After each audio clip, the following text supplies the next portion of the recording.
دوستو، خداوند کا کلام آپ تک پہنچا ہے۔ پلیز لائک اور شیئر لازمی کیجیے۔ God bless you. لوکا 10واں باب۔ ان باتوں کے بعد خداوند نے 70 آدمی اور مقرر کیے، اور جس جس شہر اور جگہ کو خود جانے والا تھا وہاں انہیں دو دو کر کے اپنے آگے بھیجا۔ اور وہ ان سے کہنے لگا کہ فصل تو بہت ہے لیکن مزدور تھوڑے ہیں۔ جاؤ، دیکھو میں تم کو گویا بروں کو بھیڑیوں کے بیچ میں بھیجتا ہوں۔ نہ بٹوا لے جاؤ، نہ جھولی، نہ جوتیاں، اور نہ راہ میں کسی کو سلام کرو۔ اور جس گھر میں داخل ہو پہلے کہو کہ اس گھر کی سلامتی ہو۔ اگر کوئی سلامتی کا فرزند ہوگا تو تمہارا سلام اس پر ٹھہرے گا، نہیں تو تم پر لوٹ آئے گا۔ اسی گھر میں رہو اور جو کچھ ان سے ملے کھاؤ پیو، کیونکہ مزدور اپنی مزدوری کا حقدار ہے۔ گھر گھر نہ پھرو، اور جس شہر میں داخل ہو وہاں کے لوگ تمہیں قبول کریں تو جو کچھ تمہارے سامنے رکھا جائے کھاؤ، اور وہاں کے بیماروں کو اچھا کرو، اور ان سے کہو کہ خدا کی بادشاہی تمہارے نزدیک آ پہنچی ہے۔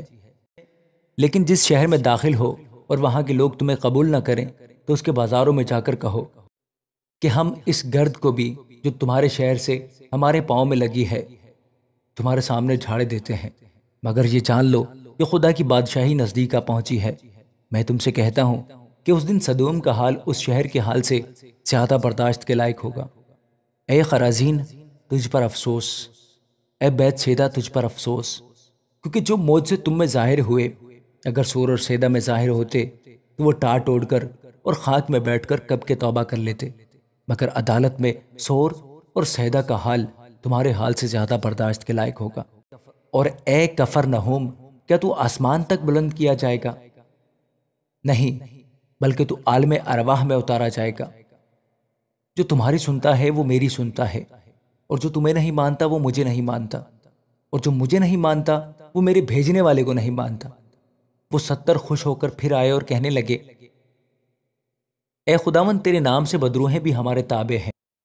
اس نے ان سے کہا، میں شیطان کو بجلی کی طرح آسمان سے گرا ہوا دیکھ رہا ہوں۔ دیکھو، میں نے تم کو اختیار دیا کہ سانپوں اور بچھوؤں کو کچلو، اور دشمن کی ساری قدرت پر غالب آؤ، اور تم کو ہرگز کسی چیز سے ضرر نہ پہنچے۔ تو بھی اس سے خوش نہ ہو کہ روحیں تمہارے تابع ہیں، بلکہ اس سے خوش ہو کہ تمہارے نام آسمان پر لکھے ہوئے ہیں۔ اسی گھڑی وہ روح القدس سے خوشی میں بھر گیا اور کہنے لگا، اے باپ، آسمان اور زمین کے خداوند، میں تیری حمد کرتا ہوں کہ تو نے یہ باتیں داناؤں اور عقل مندوں سے چھپائیں اور بچوں پر ظاہر کی۔ ہاں اے باپ، کیونکہ ایسا ہی تجھے پسند آیا۔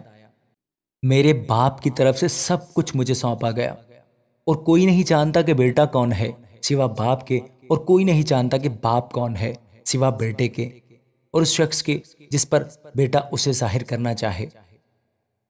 اور شاگردوں کی طرف متوجہ ہو کر خاص انہی سے کہا، مبارک ہیں وہ آنکھیں جو یہ باتیں دیکھتی ہیں جنہیں تم دیکھتے ہو، کیونکہ میں تم سے کہتا ہوں کہ بہت سے نبیوں اور بادشاہوں نے چاہا کہ جو باتیں تم دیکھتے ہو دیکھیں مگر نہ دیکھیں، اور جو باتیں تم سنتے ہو سنیں مگر نہ سنی۔